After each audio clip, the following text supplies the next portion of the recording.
Bismillahirrahmanirrahim. Assalamualaikum warahmatullahi wabarakatuh. Teman-teman kalian, dengan saya Edi Mulyadi dari Forum News Network FNN Bang Edi Channel. Tapi kita keroyokan sekarang banyak nih.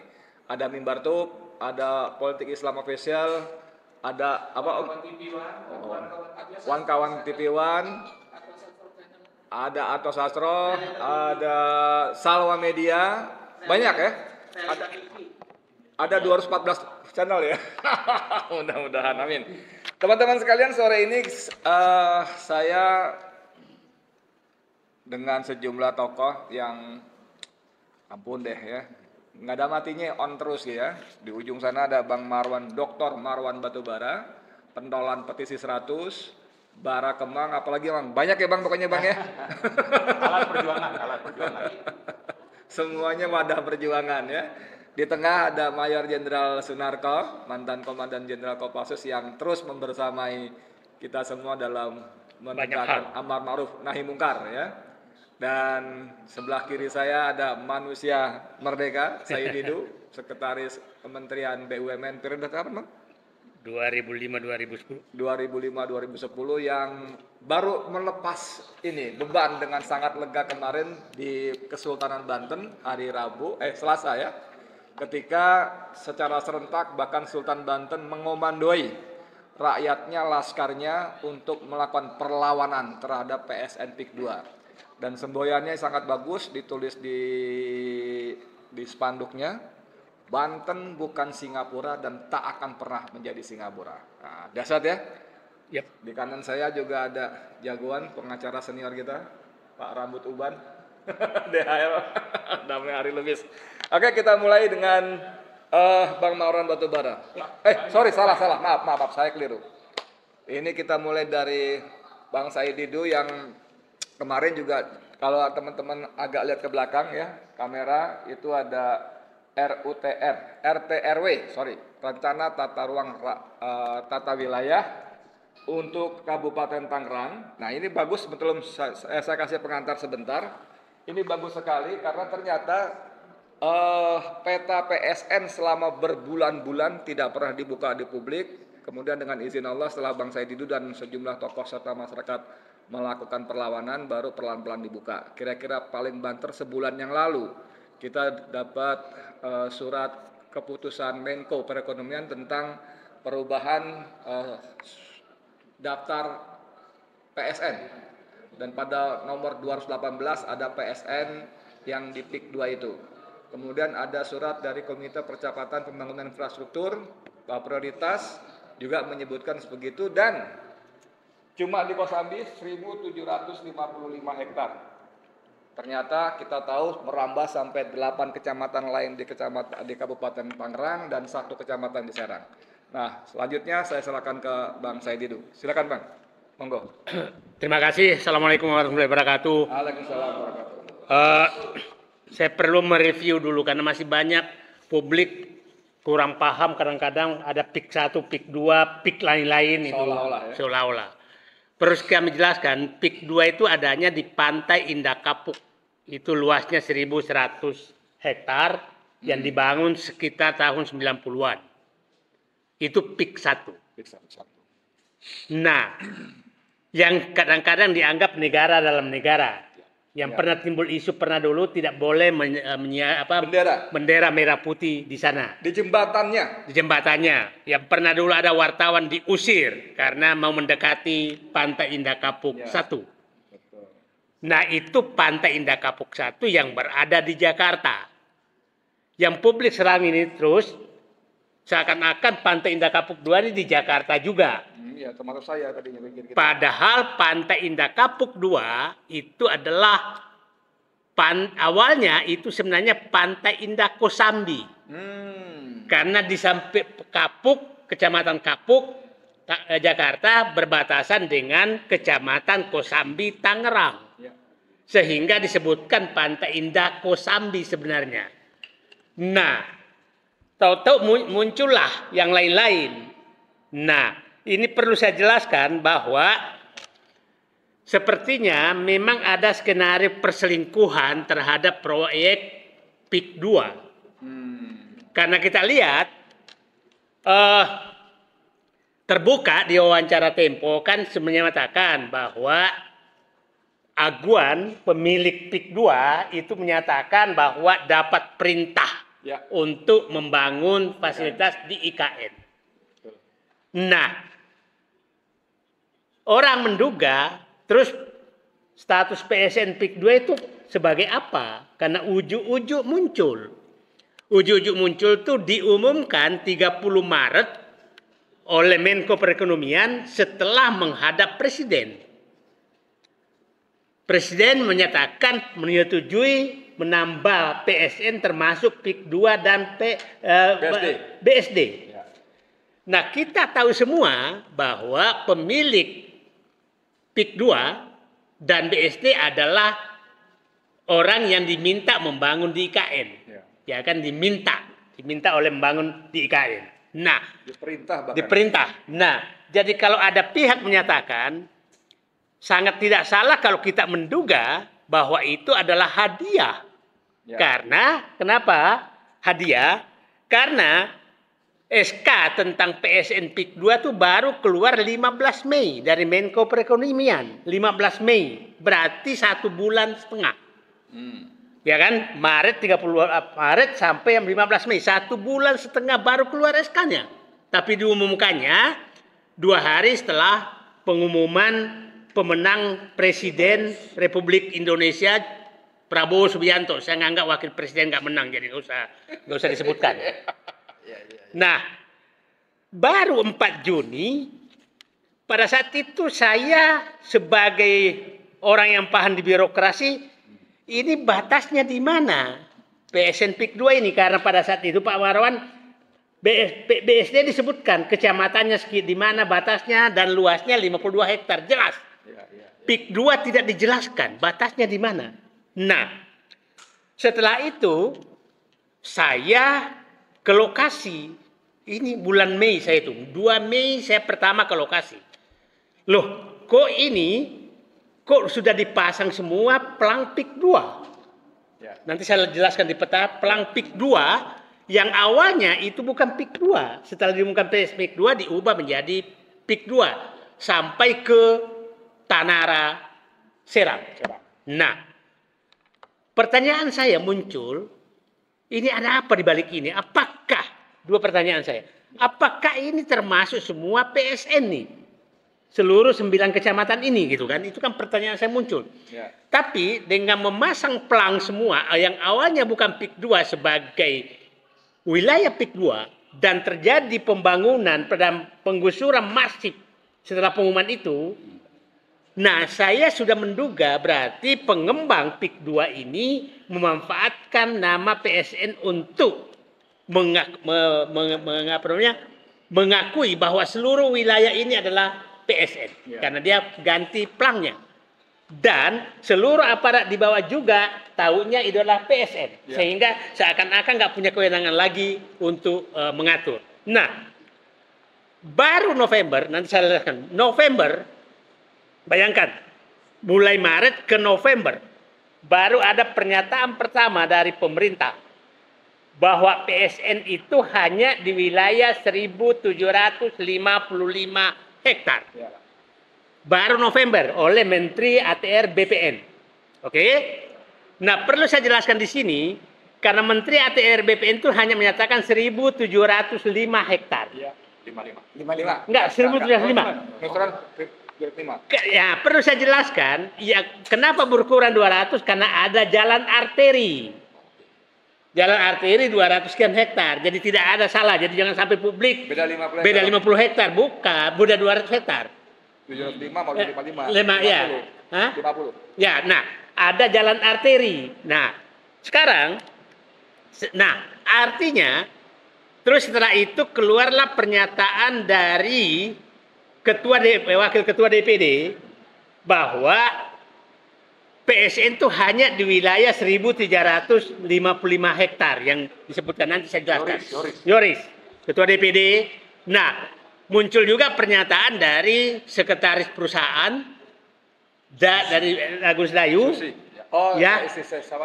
Dan menyatakan bahwa memang itu hanya di wilayah tersebut. Nah, yang perlu kita cermati bahwa saya punya keyakinan, memang punya keinginan bahwa ini harus diakui sebagai PSN semua. Begini, pada saat iklan pertama, sebelum keluar PSN, itu kan menyatakan luas PIK 2 itu 2.000-an hektar, 1.000 sekian hektar. Habis itu dia naikkan menjadi 6.000 hektar. Itu iklan videonya. Iklan videonya ada. Ada 4 matra di sana. Video yang alat-alat alutista itulah. Video iklan alutistanya Pak Narko ini. Antara lain. Nah, setelah itu ada pernyataan bahwa akan berkembang menjadi 35.000 hektar pada saat ada summit ekonomi apa itu yang dihadiri oleh. Nah, itu pernyataan resmi dari Agung Sedayu. Artinya memang ada niatan bahwa akan berkembang.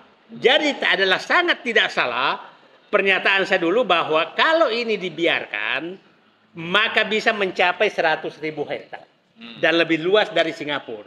Karena dari pernyataan mereka saja mulai 2.000 naik ke 6.000, 6.800 naik ke 35.000. Oke? Nah, November keluar. Nah, sekarang dugaan saya dulu, Pak, bahwa kemungkinan kalau dia akui semua bahwa wilayah ini adalah PIK 2 semua, artinya benar-benar Banten habis. Tapi ternyata dia hanya mengakui bahwa PSN itu hanya di 1.775 hektar. Oke, saya ingin menjelaskan ke publik supaya paham di mana sih sebenarnya PSN itu. Kamera ya, tolong ya. Oke. Zoom ya. Ini rencana tata ruang wilayah Kabupaten Tangerang 2011-2031. Ya. Artinya belum ada perubahan sampai sekarang. Oke, kita lihat wilayah-wilayah Tangerang, ini Jakarta sini ya. Ini PIK 1 nih. Ya. PIK 1 sini. Ya. Ini PIK 2 nih, Usambi. Ini Teluk Naga. Nah, kita lihat ini semua yang hijau ini kan wilayah pertanian. Wilayah pertanian semua nih, yang hijau. Nah, ini wilayah pemukiman terbatas.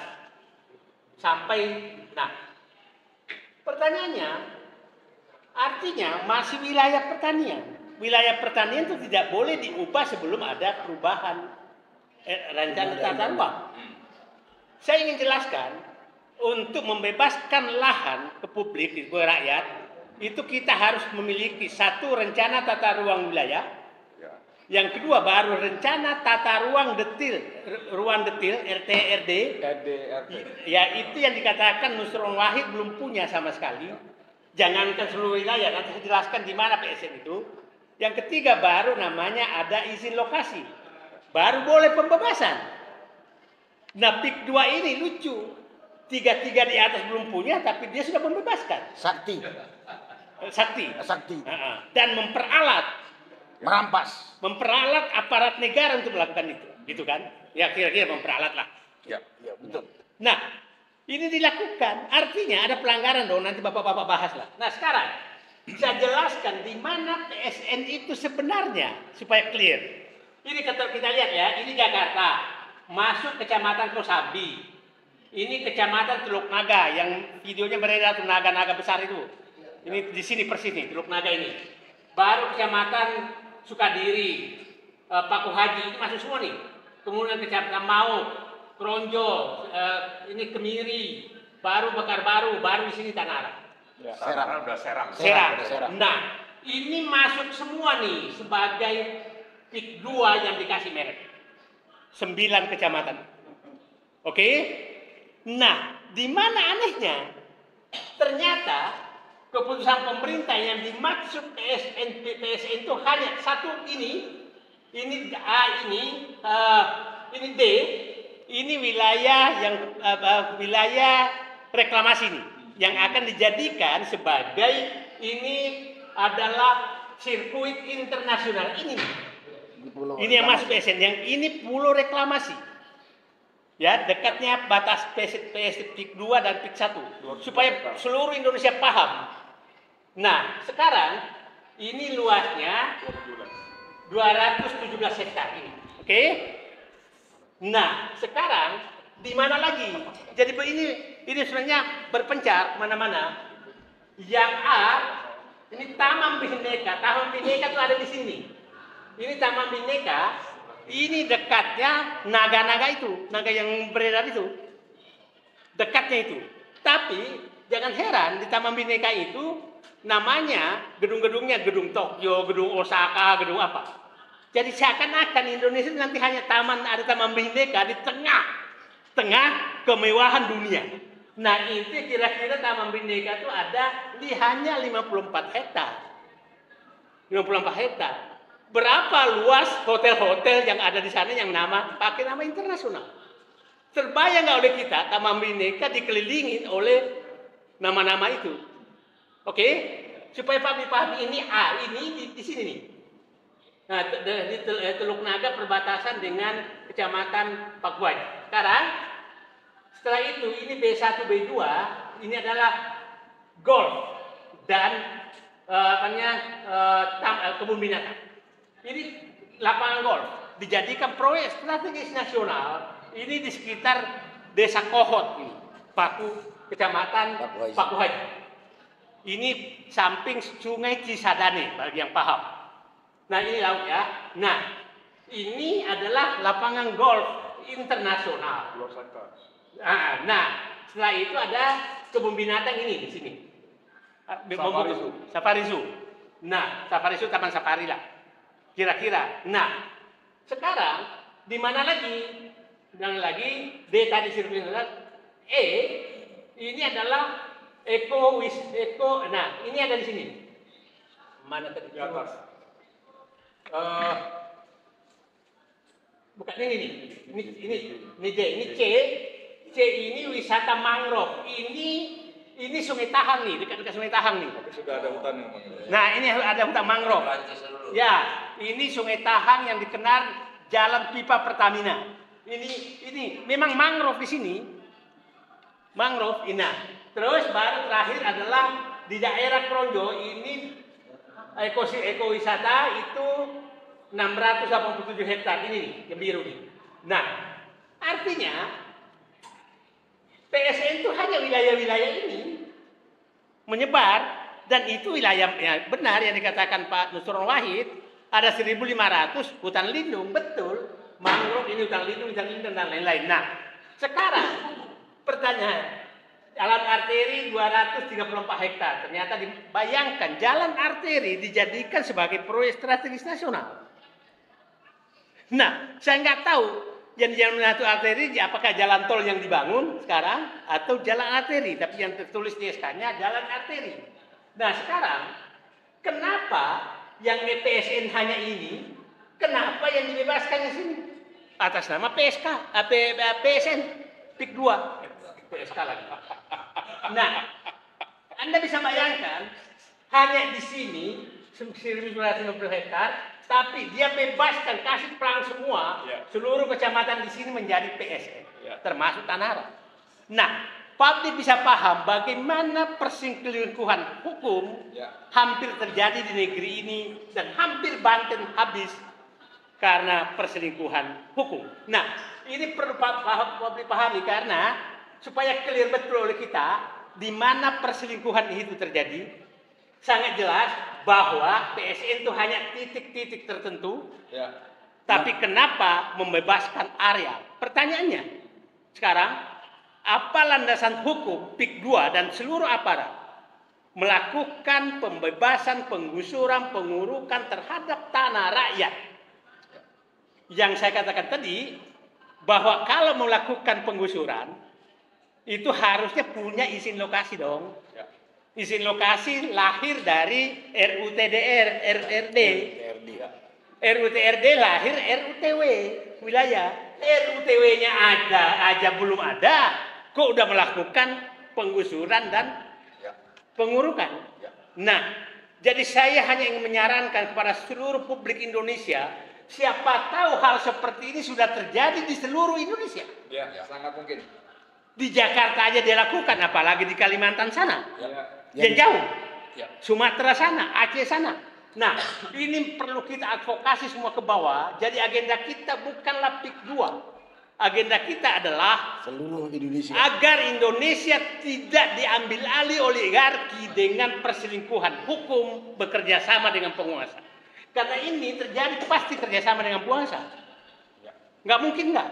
Bagaimana semua aparat itu ikut mendukung program ini padahal tidak ada landasan hukumnya. Yang paling menarik kan di Tangerang itu kan ditempel kantor pembebasan lahan PT Kuku Mandiri Lestari didukung oleh Abdesi. Pertanyaan saya, dasar hukum apa Abdesi mendukung? Karena ini bukan program pemerintah. Dan jelas-jelas sudah diakui oleh pejabat pemerintah dan pengembang bahwa PSN hanya berada di lokasi-lokasi ini. Jadi semua pembebasan di luar lokasi itu bukanlah PSN dan itu proyek pemerintah swasta. Artinya, karena lahan ini lahan negara sebagai besar, maka sebenarnya tidak ada pembebasan lahan 1 meter pun atas nama PSN. Kecuali mungkin yang tadi adalah golf course sama safari zoo. Mungkin itu ada pembebasan lahan. Di luar itu tidak ada. Jadi saya berharap seluruh masyarakat yang dibebaskan atau akan dibebaskan harus menggunakan haknya. Kami tidak mau dibebaskan sebelum lengkap RUTW, RUTR, rencana tata ruang detail, izin lokasi, dan terjadi mekanisme pasar. Tidak boleh sama sekali ada pemaksaan. Itu saya pikir peta ini harus kita edarkan seluruh Indonesia supaya publik paham bahwa hampir terjadi perselingkuhan hukum yang sengaja ditutupi. bukan hampir terjadi, sudah terjadi. Nah, ini sengaja ditutupi oleh mereka agar tidak ketahuan dan tangan Allah lah sehingga kita masih bisa mendapatkannya. Terima kasih. Assalamualaikum warahmatullahi wabarakatuh. Iya, terima kasih banyak Bang Marwan. Tukar tempat. Sini. Sini.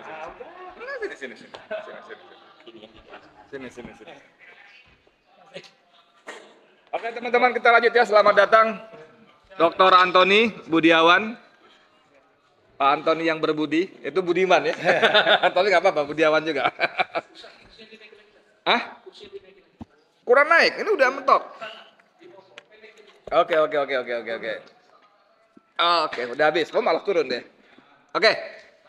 Jadi seperti kata Bang Said itu tadi, memang ada upaya menutupi informasi kepada publik sehingga publik tidak tahu bahwa batas-batas PSN itu di mana saja.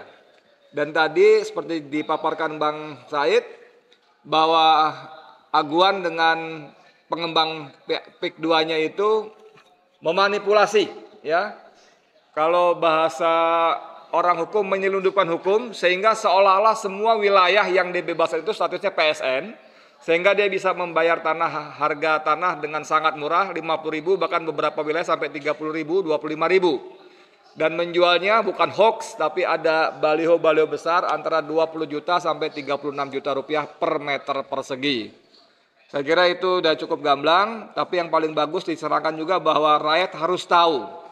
Kemarin di depan Sultan Banten kita ingatkan juga, kalau ada yang masih bergerilya, karena Bang Said itu menemukan bahkan notaris pun sampai bergerilya, siap siaga di lokasi-lokasi untuk segera membuatkan akte jual belinya. Kalau ada yang begitu-begitu lagi, tanya kepada mereka, pastikan ini wilayah PSN apa bukan. Kalau bukan, saya mau jual kalau harganya cocok. Ya kan? Mau tawarin 5 juta kayak 10 juta per meter kayak kalau enggak ya udah nggak usah beli ini. Oke, selanjutnya kita masuk ke Mayor Jenderal Sunarko. Ini ada majalah Tempo yang saya nggak ngerti, tapi kemudian kita mendapat semacam blessing ya bahwa ternyata aguan mengaku dipaksa. Istilah Tempo nulisnya diperintah oleh Jokowi untuk membangun IKN seperti disinggung Bang Said tadi, ya kan? Dan itulah sebabnya kita semua yakin bahwa PSN yang ditandatangani 2 hari setelah pengumuman Pilpres itu adalah hadiah dari Jokowi atas dukungan backup penuh aguan dan para taipan di IKN yang untuk menyelamatkan muka Jokowi. Istilah Aguan, kami mesti menjaga wajah presiden. Waktu itu kan begitu. Nah, kemudian di pengantar yang menarik, Pak Mayor Jenderal Sunarko, itu Tempo menulis Aguan meninggalkan kantor di PIK 2 pukul 17.55 dengan ini Pak, dengan mengendarai Range Rover warna hitam berplat nomor Mabes TNI. Lalu di belakangnya dikawal mobil patroli polisi. Nah, soal ini sebetulnya Bang Marwan Batubara sudah memberikan informasi kepada saya. Kapuspen TNI ya sudah memberikan penegasan bahwa tidak boleh kendaraan TNI dikendarai kecuali oleh personel TNI. Nah, sebagai jenderal yang pernah juga menduduki posisi-posisi penting dan strategis di TNI Angkatan Darat, mohon perkenan Mas Sunarko memberikan penjelasan. Monggo. Maaf. Terima kasih Pak Edi. Assalamualaikum warahmatullahi wabarakatuh. Satu pertanyaan tadi dari Pak Edi. Aguan menggunakan kendaraan dengan berplat dinas Mabes TNI. Terus terang saya katakan itu adalah ilegal, liar. Karena plat nomor kendaraan dinas itu hanya untuk kendaraan dinasnya TNI. Memang banyak terjadi yang menyalahgunakan ini. Tapi singkat saja katakan, kalau ada orang sipil atau non personel TNI menggunakan mobil, ya mobil apa ya? Bukan mobil dinas dengan plat dinas, itu liar, itu ilegal. Aturannya itu hanya dipakai oleh personel TNI. Bahkan drivernya itu juga SIM-nya harus SIM TNI. Jadi tidak boleh berplat dinas, drivernya itu SIM yang dari kepolisian, nggak boleh, itu pun melanggar hukum. Nah itu saya sampaikan, udah jelas kan? Jadi kalau ada orang sipil bukan tentara menggunakan mobil preman dengan plat dinas, apalagi yang setir itu kelihatan sekali. Ya dulu pernah terjadi wanita yang setir kan. Ada kemudian terjadi lagi pakai celana pendek dia gunakan tertangkap. Itu liar, itu ilegal. Jadi kalau dia dapat nomor itu pasti ada oknum. Ya mungkin buat orang-orang tertentu pakai plat nomor mobil TNI itu gagah gitu. Atau takut dia kalau ada sweeping atau ada razia. Supaya menghindari itu dia pakai itu.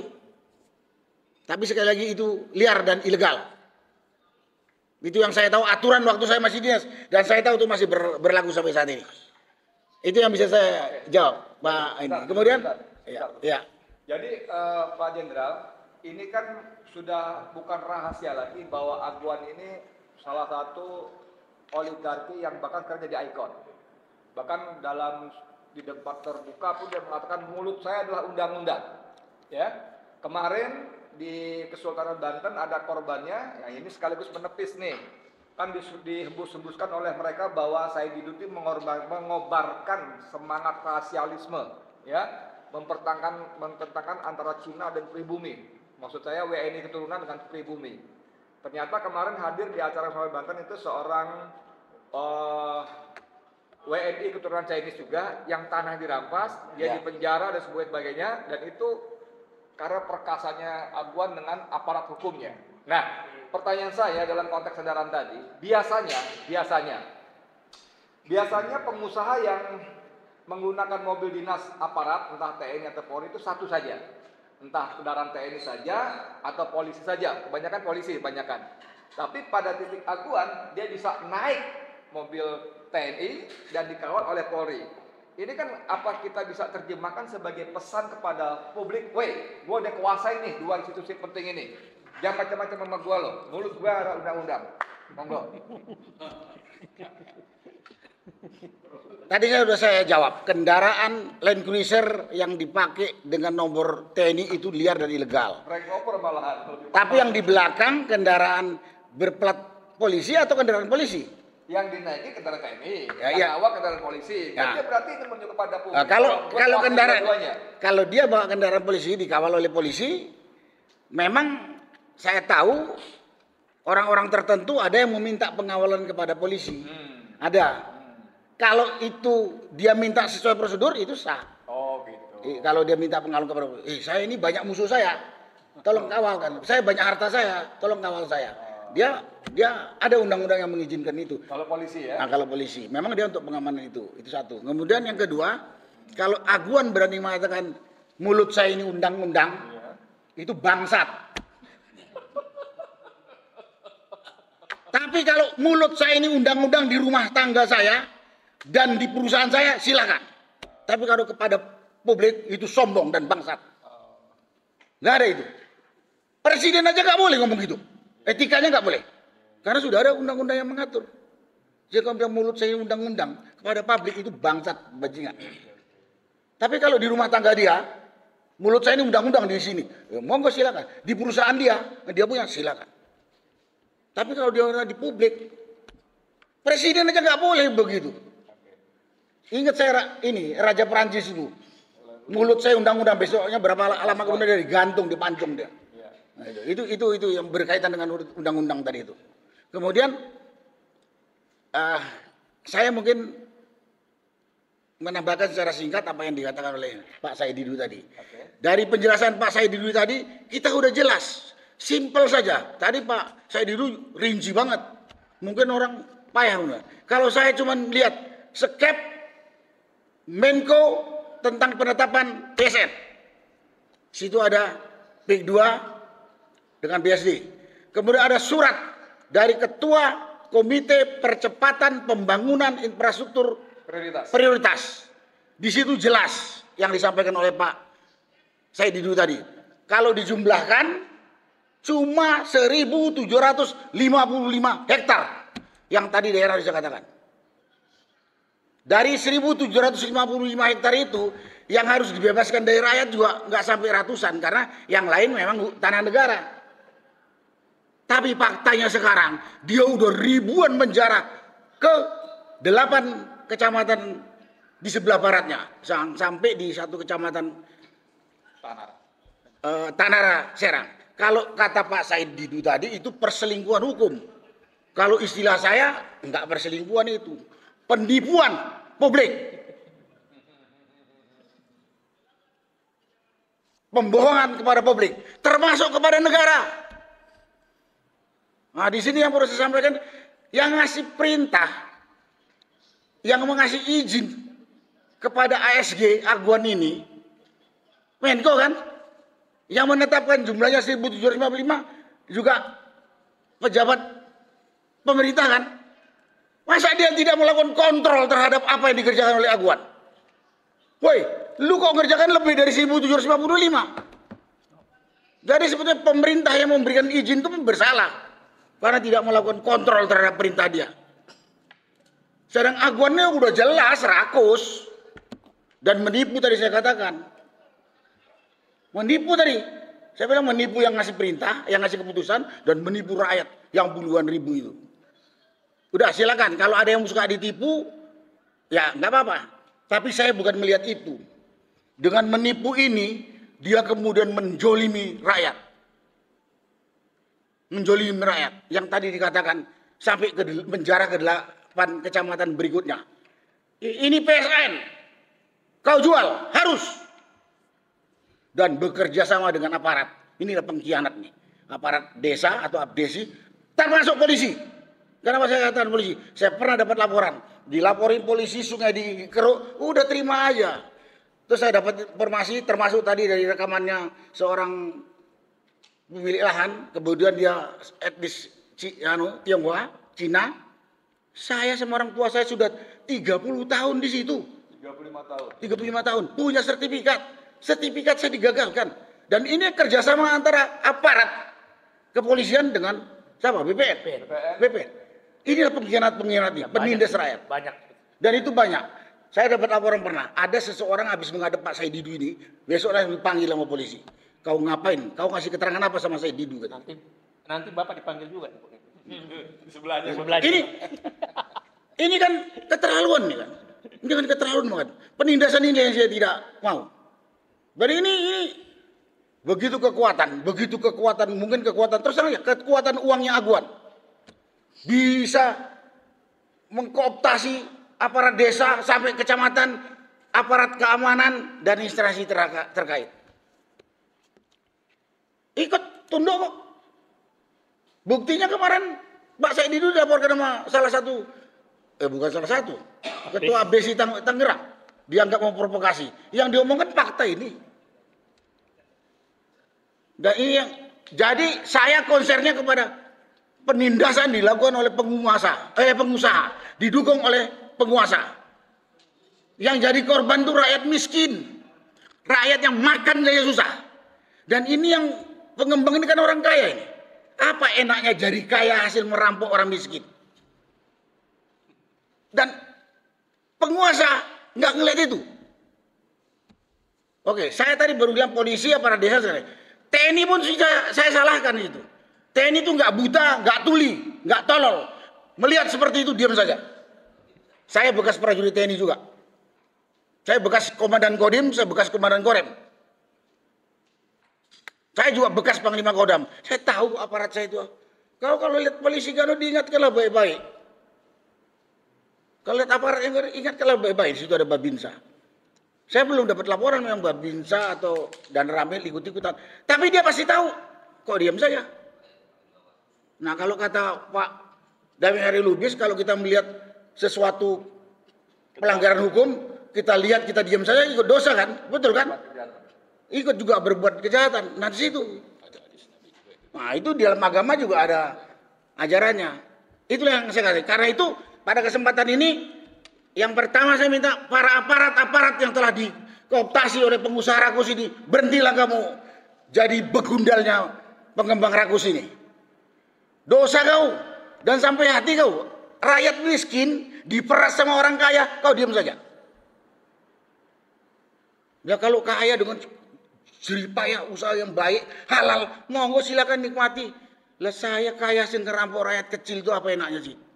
Apa enaknya itu? Di samping itu, saya sebagai warga negara, saya juga orang Banten karena saya tinggal di Banten, melihat penjarahan seperti itu luar biasa. Saya bilang, saya terus ingat backdrop yang dibuat oleh Kesultanan Banten. Banten bukan Singapura. Dan tidak akan jadi Singapura selamanya. Tapi tadi mungkin kurang yang disampaikan oleh Pak Saididu. PIK 2 yang sudah dibangun itu dipasang tembok kayak tembok Berlin. Yep. Betul kan Pak? Jadi PIK 2 yang sudah dibangun dipasang kayak tembok seperti tembok Berlin yang udah roboh itu. Sepanjang hampir 23 km katanya. Pikir saya kalau dibiarkan kita diem saja, mungkin yang 100.000 hektar itu dipagar juga kayak itu. Kalau terjadi. Mau jadi apa kita? PIK 2 itu saya udah katakan sekarang, calon negara dalam negara. Sekarang belum, tapi calon negara dalam negara. Ngelihatnya dari pagar itu aja. Dan kesenjangan antara dalam pagar dan luar pagar kayak siang dengan malam. Kesenjangan kehidupan rakyatnya itu. Silakan lihat. Mau jadi apa negara kita? Dan yang terutama saya nuntutnya kepada pemerintah. Pemerintah itu harus menjaga kehidupan, memperhatikan kesejahteraan, terus menjaga keadilan rakyat. Bukan tambah senjang kehidupan seperti sekarang ini gitu. Ya, jadi kesenjangan tadi, ketidakadilan tadi nyolok di depan mata. Terus penindasan tadi nyolok di depan mata. Ya, saya berharap pemerintah ini tentunya dari tingkat kementerian, kalau nggak tingkat presiden yang ambil keputusan, hentikan. Kalau tidak saya juga bilang sama rakyat, kau punya hak untuk jaga rakyat, jaga hartamu, jaga asetmu. Kalau ada yang ngerampok, lawan. Urusan mati, urusan Tuhan. Enggak kan? Tapi mempertahankan hak kita, kewajiban. Urusan mati, urusan Tuhan. Penindasan benar-benar di depan mata. Jadi, udah. Kemudian pada pengembang, jangan rakus bangetlah kau. Mati kau nanti sebentar, gak bisa kau bawa itu harta. Itu. Ini benar-benar ini. Kondisinya kayak gitu. Jadi, intinya yang saya sampaikan pada kesempatan ini, pemerintah yang menempatkan diri sebagai aparat pemerintah sesuai dengan norma tupoksi masing-masing. Pengembang, kau boleh saja mau kaya, tapi bukan menindas orang lain. Lakukan langkah-langkah yang benar. Tadi sudah saya katakan, kalau di luar PSN, kalau mau ada jual belilah sesuai dengan aturan yang berlaku umum. Kalau mau beli, tergantung penjual. Oh mau, harga sekian. Kalau kamu ya silakan. Nah inilah yang perlu saya sampaikan. Mudah-mudahan ini didengar. Pemerintah maupun rakyat. Rakyatnya jangan takut juga untuk menjaga haknya. Kalau kita takut, kita bodoh, dimakan sama orang-orang rakus ini. Itulah yang perlu saya sampaikan. Terima kasih. Saya yakin deh kalau kita bener-bener jauh soalnya. Jadi gini, oke, makasih Pak Mayor Jenderal Sunarko. Kita geser ke Bang Marwan Batubara. Bang Marwan, ini dari pihak sana, termasuk oleh para petugas juru bicaranya, ada Wakil Ketua DPD Yoris Yarawai, terus ada keluarlah kalau Aidit ya, itu mengatakan bahwa termasuk Hendro Priyono ya, Hendro Priyono betul ya? Iya, Hendro, betul. ya? Itu mengatakan bahwa PSN PIK 2 ini menghidupkan ekonomi rakyat, membuka lapangan kerja dan sebagainya. Dalam logika saya yang sudah beberapa kali mendampingi Bang Saidido ke lapangan, justru yang ada rakyat yang punya penghasilan lewat tambaknya, lewat sawahnya, berhenti kehilangan penghasilan. Tambaknya diuruk, sawahnya diuruk gitu kan. Nah, gimana nih Bang? Monggo silakan. Ya, terima kasih Bang Edi. Assalamualaikum warahmatullahi wabarakatuh. Alhamdulillahirrahmanirrahim. Allahumma sholli ala Sayyidina Muhammad. Saya kira kalau soal gimana ya ini harus kita lawan gitu kan. Dan itu mereka terus menebar ancaman dan kebohongan. Kejahatan ingin ditutupi dengan kebohongan dan dilakukan oleh orang-orang yang punya jabatan tinggi atau bekas jenderal misalnya. Maka saya kira kita harus terus bersuara dan melawan ini karena faktanya memang ini adalah satu kesatuan. Ya, apakah itu di lingkup pengusahanya maupun di penguasanya. Termasuk yang namanya Yoris itu kan juga orang bekas pejabat di perusahaannya Aguan. Ya, Hendro juga samalah itu. Ini kan satu paket ini. Karena itu saya kira mereka harus kita counter dan kita dengan penjelasan Pak Said tadi sudah menjadi sangat yakin bahwa telah terjadi konspirasi kejahatan sistemik untuk menindas dan memiskinkan rakyat oleh aparat negara dan penegak hukum. Ya, ini yang melakukan. Dan itu fakta di lapangan sudah menunjukkan bahwa pengusaha ini misalnya menggunakan nama perusahaan Kukuh Mandiri Lestari. KML ini pemiliknya adalah Aguan 50% dan Salim 50%. Dan ini kan seolah-olah nama dari Aguan atau Pani itu disembunyikan. Yang beroperasi menindas dan memiskinkan rakyat itu ya si MKL ini, ya, KML, Kukuh Mandiri Lestari. Mereka lah yang beroperasi. Bagaimana melakukan pembebasan, padahal tadi urutannya itu adalah bahwa ada RT RW, ada RT RD, ada izin lokasi, baru ada yang namanya kegiatan pembebasan lahan. Nah ini tidak terjadi dan ini bisa lancar dilakukan. Kenapa? Karena ada aparat negara dan aparat penegak hukum yang ikut mendukung. Bagaimana ini supaya lancar dilakukan, tapi yang jadi korban itu rakyat menjadi miskin, ditindas, asetnya dihargai murah, lalu lapangan pekerjaannya hilang, kemudian akar adat istiadatnya juga hilang, termasuk tadi yang sudah puluhan tahun tinggal di sana itu jadi tercerabut dari bagaimana mereka sebetulnya selama ini hidup. Dan itulah yang saya kira perlu terus kita suarakan. Dengan semakin ke belakang ini semakin banyak fakta bukti yang menunjukkan terjadi penindasan dan kejahatan sistemik oleh penguasa dan pengusaha yang kita sebut sebagai oligarki, maka ini harus terus kita lakukan perlawanan. Tidak boleh berhenti, tidak boleh kendor. Nah, bagaimana arogannya Aguan ini misalnya? Saya sedikit mundur ke soal penggunaan mobil tentara TNI, ya. Saya kira Aguan sudah menunjukkan diri berada di atas lembaga yang namanya TNI. Ada panglimanya di sana atau presiden kita itu kan TNI. Masa lembaga TNI yang begitu terhormat, ya, punya fungsi untuk pertahanan negara itu dilecehkan oleh Aguan. Masa yang namanya panglima itu harus mencari-cari alasan untuk menjustifikasi arogansi ini? Atau masa yang namanya Presiden Jenderal Prabowo mendiamkan saja kelakuan yang arogan ini? Saya kira ini tidak bisa dibiarkan. Nah, saya kira Prabowo harus menunjukkan bahwa dia benar-benar prajurit TNI, prajurit Sabta Marga, dan tidak mau lembaga yang menghasilkan dirinya sebagai jenderal itu dilecehkan oleh Aguan. Itu satu hal. Tapi hal lain yang lebih penting adalah bahwa semuanya ada di bawah genggaman Aguan, termasuk tadi yang namanya Hendro atau Yoris. Maka saya kira Prabowo itu sangat penting untuk segera membersihkan orang-orang yang ada di kabinetnya, yang bisa saja disusupkan atau bagian dari Aguan untuk supaya PIK 2 PSN ini tetap berlanjut. Yang harusnya dengan kejahatan yang sudah semakin terbukti ke belakang ini harus segera dihentikan. Yang namanya status PSN itu harus segera dicabut. Ya, bisa saja dengan menawarkan proyek 3 juta rumah yang datang dari Marwarar. Tapi ini adalah dari Aguan.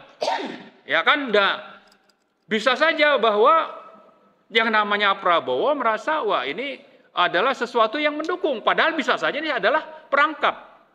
Perangkap untuk supaya Aguan ini bisa tetap melanjutkan proyek PSN P2-nya. Termasuk juga yang namanya Nusron. Nusron bilang akan bisa diselesaikan. Yang tadi Pak Said bilang itu yang namanya RT-RD. Ya kan, akan melakukan rapat koordinasi lintas kementerian dari LH, dari Kehutanan, ya, dari Kementerian Keuangan mungkin yang relevan juga, untuk dengan begitu akhirnya status tadi diperoleh. Padahal harusnya urutannya kan jelas, harus ada izin lokasi dulu, baru boleh ada pembebasan lahan. Tapi yang dilakukan itu sudah melanggar dan harusnya ada sanksi. Dan harus dihentikan dulu. Bukan seperti yang ditawarkan oleh Nusron untuk nanti akan diselesaikan. Nah, menteri ini juga perlu nih hati-hati Prabowo. Karena ini berada di bawah lingkungan Golkar. Golkar itu ada siapa? Ada Erlangga yang menerbitkan Permenko nomor 6 2024 sebagai payung hukum untuk PSN, PIK 2 dan 13 PSN lain yang milik swasta. Jadi karena itu saya kira kita akan terus bersuara di samping membangkitkan kesadaran dan perlawanan rakyat, kita juga mengingatkan Prabowo untuk menegakkan hukum, berada di garis depan, dan jangan sampai terkecoh oleh menteri-menteri yang disusupkan atau merupakan bagian dari Aguan untuk tetap mempertahankan PSN PIK 2. Nah, saya juga ingin menghimbau kita semua bahwa tanggal 13 Desember yang akan datang, hari Jumat, sekitar jam 13.30, kita akan melakukan aksi di depan kantor Erlangga. Ya, teman-teman Ormas dari Banten itu akan ikut berpartisipasi, termasuk juga dari APP TNI, ya, teman-teman alumni dari UI, dari ITB, dan dari mahasiswa akan hadir untuk menuntut supaya status PSN PIK 2 itu segera dicabut. Ini satu, saya kira semacam pengumuman ya kepada kita semua, kepada rakyat, untuk mari berbondong-bondong kita berpartisipasi dalam aksi tersebut untuk kita bisa membebaskan penindasan dan pemiskinan yang dilakukan oleh oligarki, terutama ada Aguan di sana, ada Salim di sana sebagai pengusaha, tapi ada Jokowi di sana sebagai mantan presiden yang menjadi bagian dari oligarki ini dan masih berperan di kabinet Prabowo. Dan saya kira Prabowo harus membersihkan orang-orang ini. Ya, kalau ingin supaya dia dapat dukungan dari rakyat. Artinya pemerintahan Prabowo kalau ingin mendapat dukungan rakyat maka harus membersihkan orang-orang yang pro oligarki di kabinetnya. Terutama yang namanya itu adalah ARA atau yang namanya Nusron, satu paket dengan Golkar misalnya. Ya, kecuali mereka tobat. Termasuk juga di DPR, partai-partai itu harus berani bersuara, jangan diam saja dan jangan mau terus menjadi korban cengkraman atau penyanderaan oleh Jokowi. Saya kira banyak partai-partai yang disandra oleh Jokowi dan ini harus saya kira segera melepaskan diri supaya kedaulatan negara dan rakyat itu bisa tegak di Indonesia. Saya kira begitu. Oke, terima kasih Bang Marwan Batubara. Sekarang kita beralih ke Dr. Antoni Budiawan. Sebelum nanti beliau mungkin sudah siapkan bahan-bahannya, saya mau tanya soal ini dari sisi fiskal nih, Bang Antoni. Kan Bang Said Didu mengatakan bahwa ada sekitar 10.000 hektar aset negara yang kemungkinan ya, perkirakan ya, kemungkinan beralih fungsi atau beralih kepemilikan, yaitu jalan-jalan desa, segala macam, irigasi, kemudian sungai, pantai-pantai, bahkan laut yang dipagar segala macam. Nah, pertanyaannya kan itu kan harusnya dibayar. Ya, pertama, kalau dibayar berapa nilainya? Siapa yang terima? Itu nilainya berapa itu? Saya pernah dapat satu kopi surat dari pemerintah bahwa ada seorang pengusaha yang membebaskan sebuah kawasan di Jakarta. Itu dia harus membayar jalan MHT. Tahu MHT ya? 1 meter terus ke sana itu ya. Itu padahal nggak cuma beberapa hektar saja dan dia membayar lebih dari sekian miliar gitu loh. Nah, saya ngebayangkan kalau betul angkanya sampai 10.000 hektar dan itu tidak jelas, itu berapa nilainya di sana. Dan kalau dibayar misalnya 1 juta per meter rupiah saja, ya kan pajaknya berapa? Itu dulu deh, nanti kita kembangkan lagi. Monggo, silakan. Terima kasih Bang Edi. Ini perlu kalkulasi, tapi kisaran aja. Iya. Tapi sebelum itu saya ingin memberikan perspektif terhadap PSN ini sendiri. Oke. Jadi kita semua sudah bersuara sejak awal bahwa PSN, PIK 2, Rempang, BSD, termasuk lagi ini adalah Wadas, itu adalah PSN yang bermasalah, PSN yang melanggar hukum. Pertama adalah PSN ditentukan oleh Perpres saja sejak awal dari tahun 2016. Tidak ada rujukan undang-undang. Nah, ini sudah bermasalah. Bukan Omnibus Law ya, undang-undangnya? Belum. Lalu pada saat itu tidak ada sama sekali rujukan undang. Pokoknya Perpres ujuk-ujuk ada PSN. Lalu kemudian dibuatlah payung hukum yang Undang-Undang Cipta Kerja, Omnibus Law. Nyusul, Nah, dari situ undang-undangnya ini bermasalah, ya, inkonstitusional. Ya. Lalu kemudian dibuatlah Perpu, Undang-Undang Cipta Kerja yang juga bermasalah, manipulatif karena dianggapnya bahwa di situ ada kegentingan memaksa, ya, dengan ada krisis ekonomi global yang tidak ada. Inilah manipulatif. Nah, atas dasar itu lalu kemudian PSN diaktifkan lagi. Itu yang pertama. Yang kedua adalah bahwa PSN di dalam Undang-Undang Cipta Kerja pun yang bermasalah, yang inkonstitusional itu, ini ada manipulatif.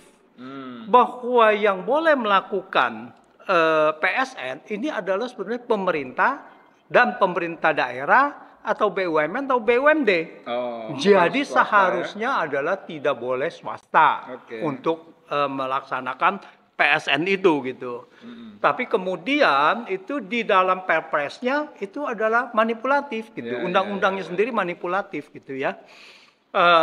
Contohnya manipulatif apa? Salah satu bahwa kalau untuk kepentingan umum maka harus diadakan yang namanya kajian akademis atau apapun gitu. Nah, ini tidak ada. Jadi untuk kepentingan umum diadakan, tetapi untuk PSN itu dilewati saja Prosesnya tadi ya. prasyarat itu gitu. Prasyarat itu dilewati saja. Itu pertama. Jadi dalam hukum ini sudah manipulatif sekali. Lalu kedua, kita tahu bahwa PSN ini ternyata adalah diusulkan oleh Kementerian Pariwisata dan Kreatif. Jadi Kemenparkraf. Waktu itu masih Sandi ya. Masih Sandi. Itu kalau nggak yang diusulkan di situ, dan di situ adalah 1.750 sekitar gitu ya, 55 hektar gitu. Nah, di dalam penunjukan itu hanya lokasi. Tetapi siapa yang melakukan kan tidak ada. Lalu tiba-tiba keluar dari Kemenko itu mengenai list dari untuk PSN itu siapa yang melakukan. Lalu ditunjuk aja, dan ini penunjukan ini sangat bermasalah. Harusnya yang mengelola adalah kementerian atau badan atau pemerintah lah, seperti kawasan ekonomi khusus. Itu kan yang mengelola kan institusi. Atau seandainya ada yang mau mengelola, ya silakan. Tetapi yang nanti mau investasi kan boleh siapapun gitu kan. Ini tidak boleh diborong oleh dia sendiri, diinikan oleh seolah-olah ini adalah monopoli ini gitu. Nah, jadi ada satu kawasan, ada satu PSN yang harusnya siapapun itu yang boleh nanti meminta, saya mau membangun ini di sini, saya mau membangun hotel di sana, saya mau membangun ini di sini. Itu harus ada bidding gitu kan. Nah, itu adalah misalnya kalau di daerah reklamasi seperti di Singapura. Nah, kenapa Singapura menawarkan daerah reklamasinya? Itu ke beberapa pihak gitu. Misalkan ada Marina Sand gitu ya. Terus itu ada beberapa pihak yang ditawarkan. Tidak boleh satu pihak gitu gitu. Nah, ini sangat luas begitu dibuat oleh untuk satu orang aja ya, satu grup gitu ya, satu kelompok yang dimana terdiri hanya segelintir orang saja gitu.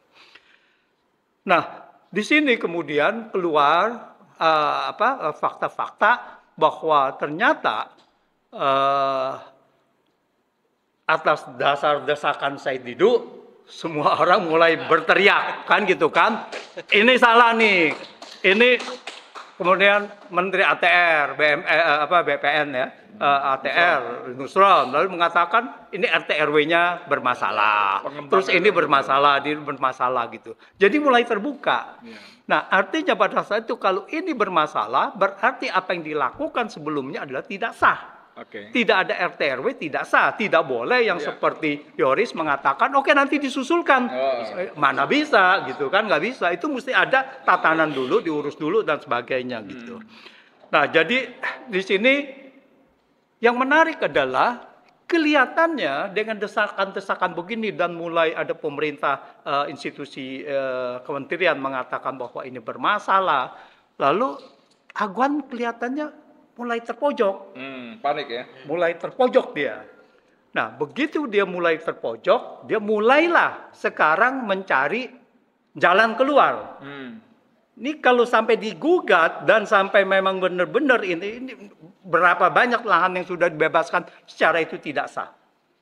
Karena harus diganti lagi sama dia. Dan yang sudah diuruk bagaimana gitu. Semuanya itu harus direhabilitasi lagi sampai ke awal. Ini luar biasa dan kalau ini terjadi saya yakin Aguan akan bangkrut.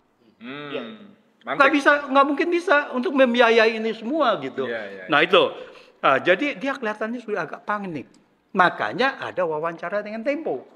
Tujuannya untuk? Wawancara dengan Tempo adalah bahwa dia mencari alasan bahwa ini adalah bukan saya loh. Ini adalah saya diperintah. Yang dari IKN itu. Ya, diperintah dari IKN apa segala harus menyelamati muka presiden dan sebagainya gitu. Nah, jadi seolah-olah memang tuduhan publik bahwa di sini ada barter, ini terbukti dari omongan Aguan sendiri kan gitu kan. Konfirmasi ya. Ya, ini konfirmasi gitu kan. Nah, bukan hanya Aguan saja yang panik. Jokowi panik. Kenapa panik Jokowi? Tanggal 7 dia menemui Prabowo. Tanggal 7 Desember. Makan malam di Kertanegara. Dia kan menemui Prabowo kan. Nah, apa yang ditemui Prabowo? Apa dia mau jadi ketum? Kan nggak mungkin. Dia minta untuk menjadi ketua umum seperti yang beredar lah ya, untuk Golkar lah, untuk Gerindra apa segala gitu, PDIP. Nggak mungkin itu. Yang saya ngelihat, kalau dugaan saya adalah di sini adalah kepanikan. Dia minta perlindungan. Prabowo, tolong dong ini diredam gitu. Ini menteri Anda ini sudah bicara begini nih. Ini membahayakan. Ya gitu kan. Dia minta ke situ gitu. Dugaan ini ya? Ya, dugaan saya ke situ. Tapi apa yang terjadi? Oke. Prabowo menjawabnya dengan mutasi 300 pati. Ada hubungannya itu ya? Iya dong. Itu kan dipreteli. Jenderal Jokowi kan dipreteli di situ kan. Di sini kita harus melihat ada satu kesatuan. Nah, artinya di sini Aguan panik, meminta backingan juga itu, lalu dia sudah menyalahi Jokowi, Jokowi panik, minta backup dari Prabowo, kelihatannya Prabowo tidak menjawab itu. Kelihatannya Prabowo meneruskan dengan mempreteli juga Jokowi juga gitu. Nah, ini yang menarik gitu. Menarik. Ya, jadi kita lihat bahwa ini permainan belum ini.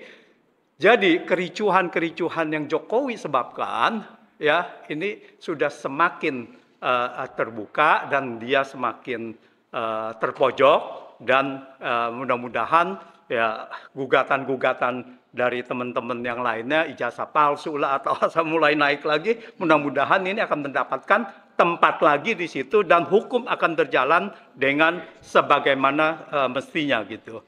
Jadi saya rasa terkait dengan PSN begitu. Jadi apakah ada kerugian negara dan sebagainya itu sebetulnya jauh lebih ini. Kalau PSN tidak jadi itu berarti akan dikembalikan. Gitu. Ya kan? Akan dikembalikan. Tetapi rehabilitasi dari tanah rakyat ini akan menjadi masalah. Akan menjadi masalah besar. Dan saya pikir ini akan menjadi musibah bagi Aguan ya. Untuk itu. Ya. Makasih banyak. Terima kasih. Dr. Antoni Budiawan. Iya, sebentar. Jadi menarik sekali teman-teman sekalian. Ini Dr. Antoni Budiawan ini saya nggak nyangka juga. Biasanya dia fokus di ekonomi, maka saya fiskal, tapi ternyata dia nyerempet di politik yang buat saya abai. Selama ini abai. Teman-teman lain nggak tahu ya, tapi abai. Tapi itu menarik betul. Dan itu menunjukkan bahwa ada korelasi yang sangat bagus. Nanti setelah Bang Said, saya minta Bang Marwan sebagai penutup untuk saya simpan pertanyaan saya nanti, ya. Mangga, Bang Said. Bolehkah Alden nanya sama tokoh? Ini dulu. Saya hanya begini, ini seperti kata-kata saya terakhir tadi, bahwa PIK 2 ini hanyalah pintu masuk untuk menertibkan seluruh penggusuran tanah rakyat di seluruh Indonesia yang dilakukan oligarki yang bekerja sama dengan penguasa. Ini hanya pintu ini, bukan berarti selesai PIK 2 yang selesai. Kita harus lihat Rempang, Kalimantan, kita harus lihat Surabaya, kita harus lihat yang lain. Tapi kita Lampung, karena kita sudah tahu sekarang ini adalah petanya seperti ini. Peta perampokan rakyat, tanah rakyat oleh oligarki seperti ini.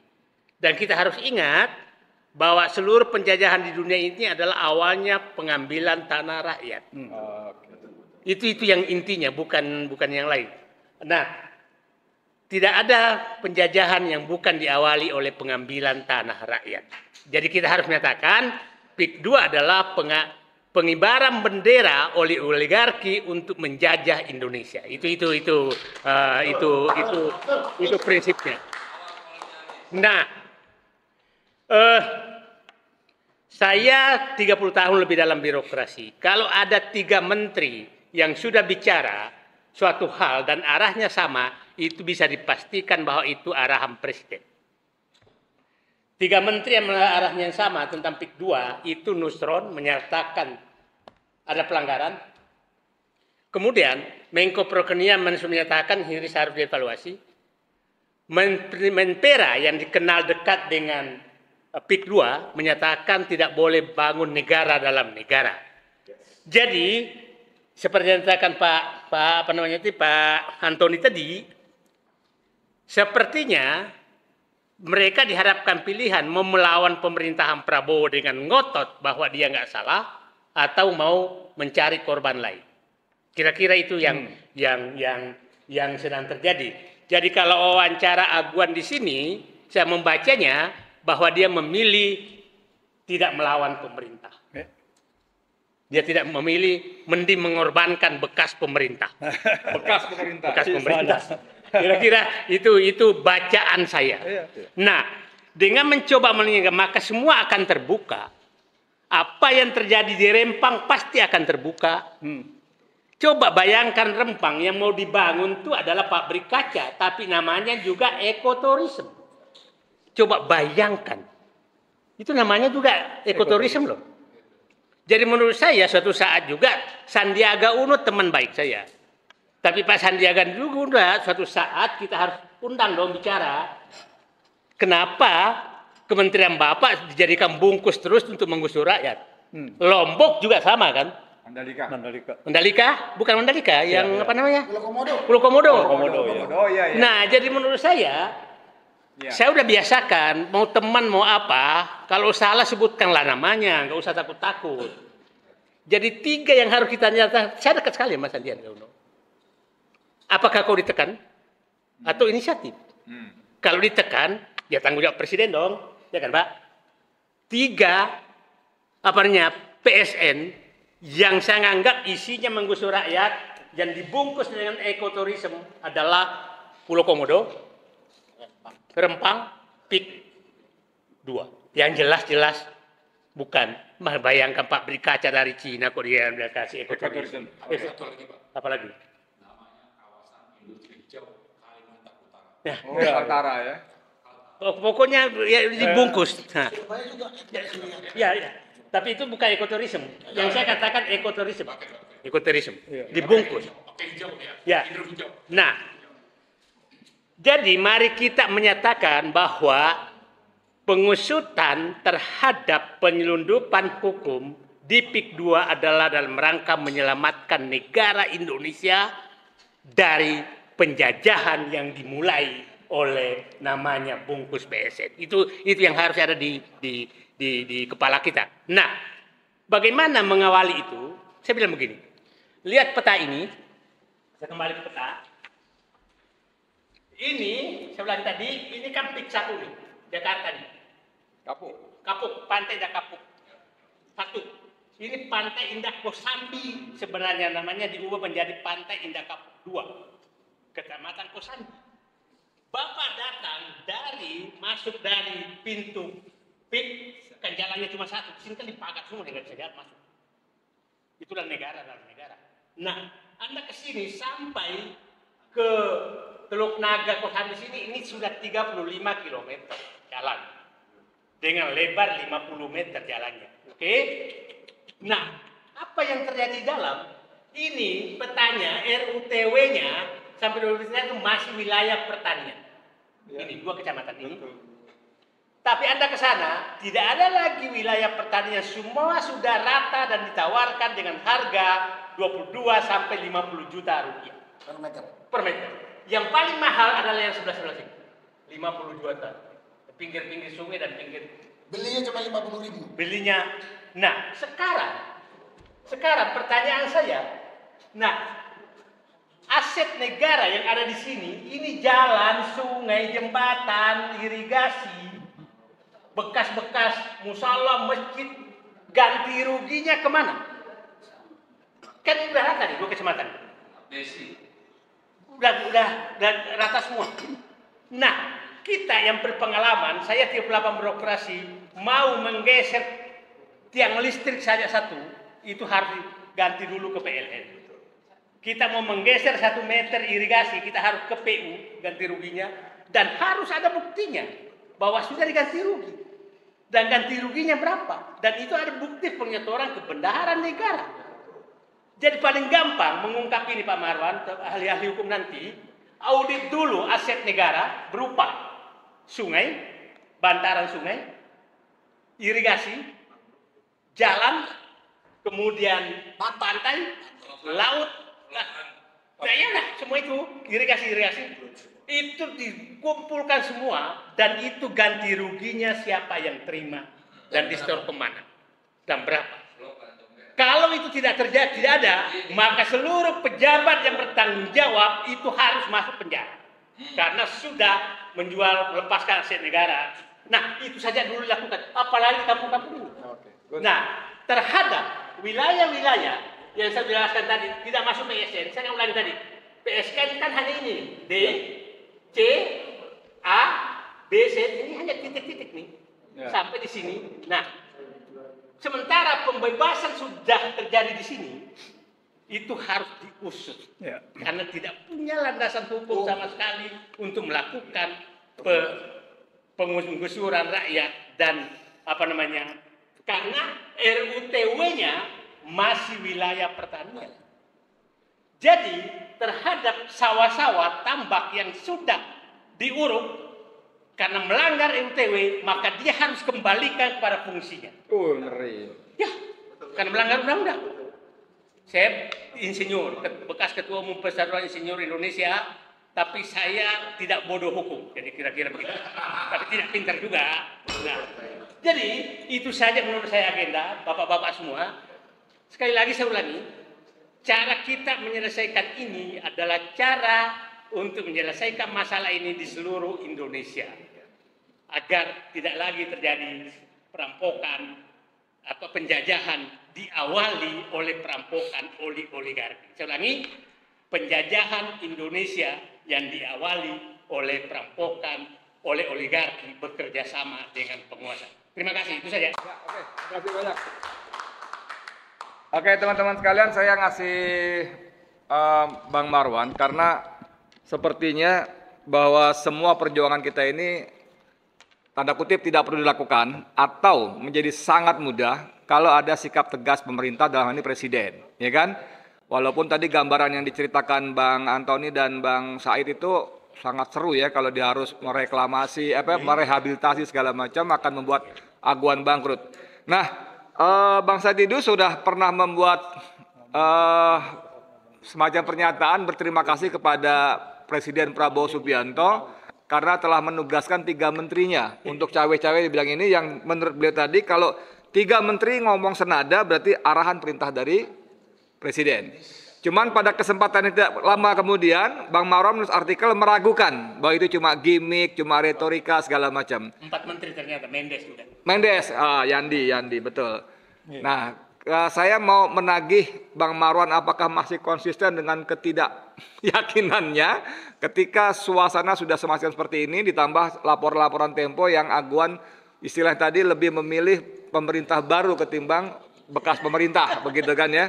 Mari Bang Marwan nanti sekaligus tutup oleh Pak Sunarko. Silakan, singkat-singkat saja, sudah jam 5 lebih soalnya. Ya, Bang Edi, saya kira saya masih konsisten sepanjang belum ada sikap yang utuh dan tegas dari pemerintah. Ya, kalau misalnya Nusron sudah menawarkan untuk diselesaikan setelah ada rapat interkementerian misalnya, itu kan artinya ini kan suara Nusron ini bisa kalau memang itu perintah Prabowo, ini bisa juga diartikan sebagai suaranya Prabowo gitu untuk ada kompromi.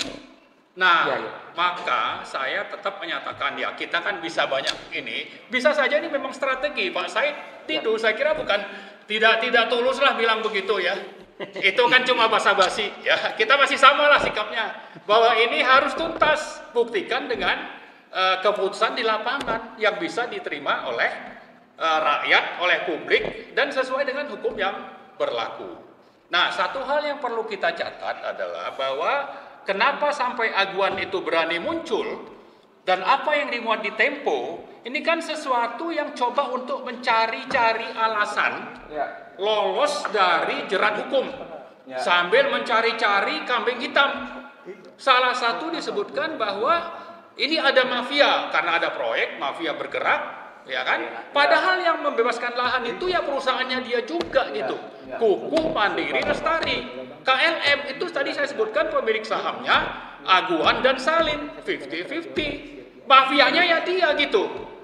Jadi jangan bilang bahwa ada mafia sehingga dia bisa bersih dari gugatan kita di awal bahwa dia adalah penjahatnya. Yang harus kita minta pertanggungjawaban bahwa kerugian rakyat itu bukan cuma lahan atau rumah atau mata pencaharian, tapi juga secara moral. Ini harus ada kompensasi. Ya, jadi karena itu lebih lanjut juga adalah bahwa bukan saja kita tuntut dari Prabowo sikap yang tegas, salah satu tunjukkanlah bahwa lewat Airlangga terbitkan pembatalan PSN PIK 2 misalnya. Rempang itu begitu bergejolak diterbitkan Permenko nomor 3 2023 bulan Agustus, bulan September karena status PSN itu sudah tidak ada lagi perlawanan rakyat di Rempang. Ya, itu tidak ada karena memang jauh dari kita dan kita tidak mengikuti. Nah, saya kira untuk PIK 2 ini kita harus terus melanjutkan perlawanan karena ini sudah sangat nyata kejahatannya. Nah, lebih lanjut lagi bahwa kalau sudah ada putusan pencabutan PSN dari pemerintah lewat Permenko, maka DPR, ya tadi Pak Said bilang investigasi ini akan bisa terlaksana misalnya lewat adanya pansus PIK 2 di DPR, ya ada audit investigatif istilahnya untuk menunjukkan di mana saja ada pelanggarannya. Nah, di sini kita menantang DPR untuk apa? Untuk lepas dari cengkeraman oligarki, terutama Agwan dan Jokowi. Dan Prabowo saya kira bisa berada di depan lewat Gerindra misalnya atau partai-partai lain yang mendukung, apakah itu yang namanya PKS, Nasdem, kemudian PAN, ya, untuk segera bentuk itu yang namanya pansus PIK 2 supaya terjadi sinkronisasi keputusan Prabowo mencabut PSN tapi sekaligus mencari siapa ini penjahatnya, membuktikan penjahatnya kita sudah tahu. Dan si Agwan ini nantang-nantang juga proses hukum katanya. Dia sebut ada mafia.